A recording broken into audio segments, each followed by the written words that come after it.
Li devera kêmkirina asta şer ku agirbest hatiye ragihandin, lêbinpêkirina wê di riya topbarankirina deveran berdewam e.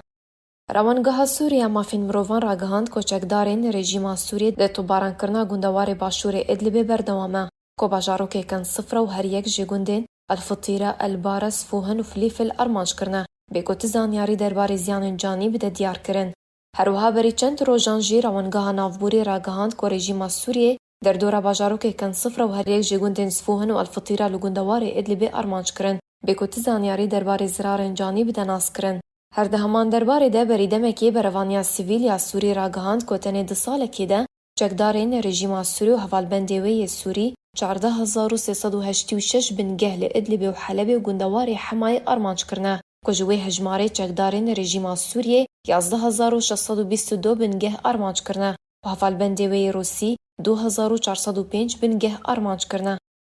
Piştî şereketin di navbera çekdarên rejîma Sûrî û grûpên çekdar yên bi ser Tirkiyê ve di pêncê meha Bûrê rêkeftina agirbestê di navbera Serokê Rûsyayê Vladimir Putin û Serokê Tirkiyê Recep Tayyip Erdogan hate encamdan. Ku rêkeftina agirbestê dikeve roja xwe ya 61 de, lê hîn jî şer û pevçûn li wê deverê berdewam in, nixasim li Çiyayê Zawiyê û Başûrê Idlibê.